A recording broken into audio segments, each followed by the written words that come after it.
पूजा और शालिनी दो सौतेली बहनें थी। पूजा की माँ पूजा के बचपन में ही मर गई थी। फिर पूजा के पिताजी ने दूसरी शादी की। दूसरी बीवी पुष्पा से एक और बेटी शालिनी हुई। फिर किसी बीमारी के चलते पूजा के पिताजी का देहांत हो गया। पुष्पा अपनी बेटी शालिनी से तो प्यार करती थी, लेकिन पूजा को बहुत डांटती थी। उसे स्कूल भी नहीं भेजती थी। पूरे दिन घर के कामों में लगाए रखती थी।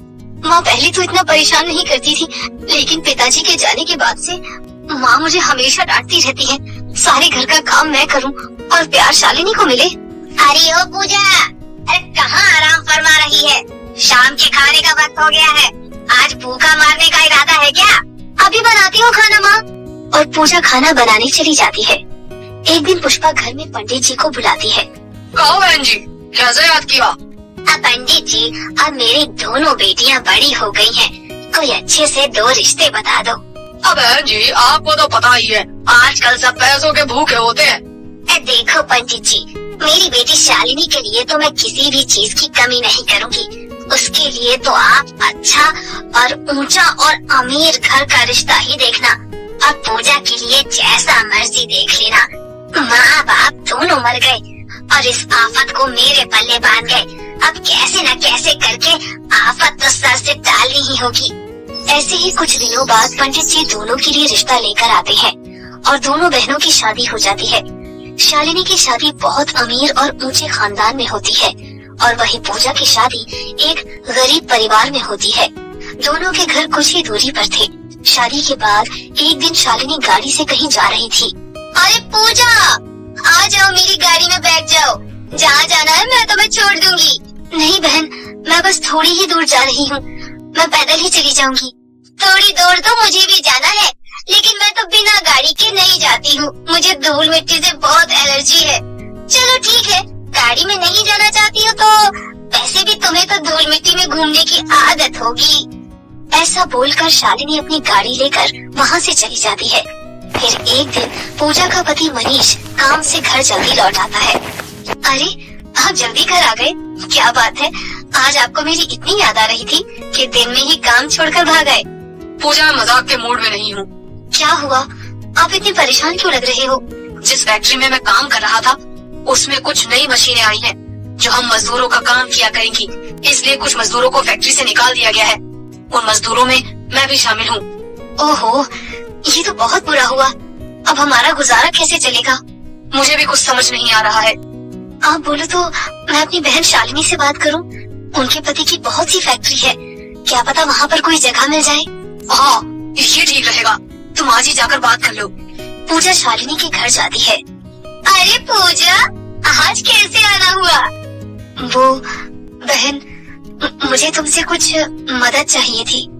यहाँ जो भी आता है मदद के लिए ही आता है। खैर बोलो, क्या मदद चाहिए? पैसे चाहिए, घर का राशन चाहिए, क्या चाहिए? नहीं बहन, ये सब तो भगवान की कृपा से मेरे घर में है। मुझे अपने पति के लिए एक नौकरी चाहिए थी। मेरे पति की नौकरी चली गई है। अगर तुम अपने पति को बोलोगी तो वो अपनी फैक्ट्री में कोई नौकरी दे देंगे, जिससे हमारा भी गुजारा हो जाएगा। ओके, मैं बोल दूंगी। तुम अपने पति को कल सुबह फैक्ट्री भेज देना। वो तेरे पति को किसी न किसी काम पर रख ही लेंगे। उन्हें गरीबों की मदद करना अच्छा लगता है। ठीक है, अब तुम जाओ। मैंने घर पर ही पार्लर वाली बुलाई हुई है, उसके आने का टाइम हो गया है। ठीक है बहन, जरूर बात कर लेना। और अगले ही दिन मनीष शालिनी के पति महेश के पास काम मांगने जाता है। महेश दिल का बहुत अच्छा इंसान था। वो मनीष को अपनी फैक्ट्री में काम पर रख लेता है। ऐसे ही कुछ दिन बीत जाते हैं और करवा चौथ का व्रत आता है। अरे दर्जी भैया, मेरी साड़ी का फॉल लग गया कि नहीं? नहीं मैडम, अभी तक तो नहीं लगा। अरे वो पूजा लेकर गई थी, लेकिन अभी तक देकर नहीं गई। पूजा कौन? मेरी बहन? हाँ वही। यहाँ से कपड़े तुरपाई और साड़ियों को फॉल लगाने के लिए लेकर जाती है। अरे ये तो बहुत अच्छा मौका है उसे अपनी साड़ी दिखाकर जलाने का। अच्छा ठीक है, मैं उसी से जाकर ले लूंगी। आप अपने पैसे ले लो। पूजा, ए पूजा। अरे शालिनी बहन, आज तुम्हें मेरे घर पर देखकर बहुत खुशी हो रही है।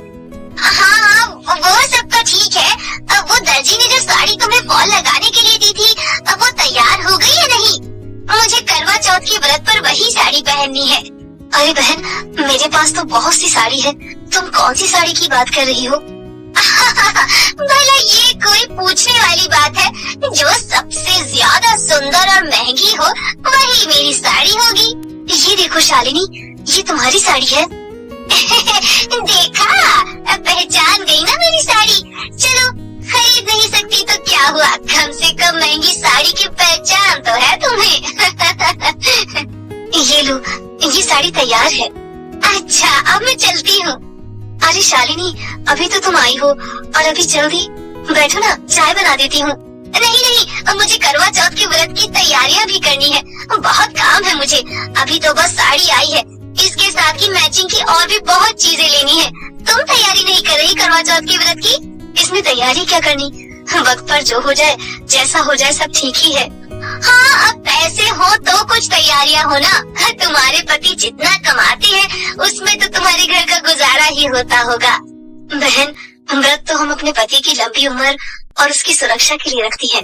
इसमें महंगी साड़ी और कीमती गहने क्या करेंगे? इस व्रत में तो सच्ची श्रद्धा, भक्ति भाव, मन की पवित्रता होनी चाहिए। जिसके पास नहीं होता वो ऐसे ही बोलता है। शालिनी पूजा को गरीबी के ताने मारकर वहाँ से चली जाती है और करवा चौथ व्रत के 2 दिन पहले ही शालिनी किसी के हाथ पूजा को घर आने को कहती है। पूजा शालिनी के घर आ जाती है। तुमने मुझे बुलाया शालिनी? हाँ पूजा, मुझे तुमसे कुछ काम था। अगर तुम बुरा ना मानो तो मेरा काम कर दो, उसके बदले मैं तुम्हें पैसे भी दूंगी। क्या काम है शालिनी?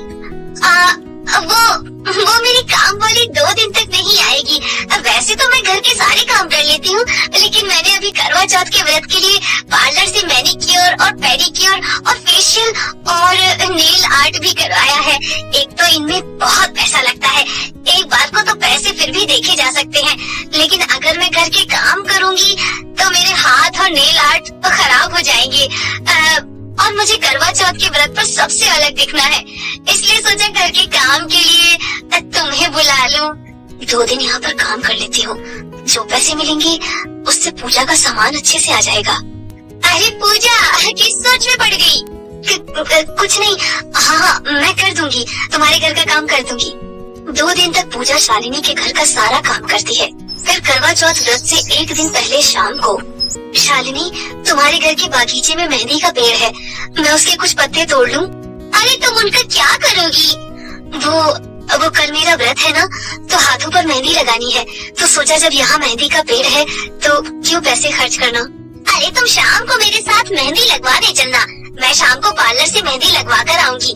मैं तो महंगी वाली मेहंदी लगवाती हूँ, तुम थोड़ी सस्ती वाली लगवा लेना, बहुत अच्छे अच्छे डिजाइन लगाती है।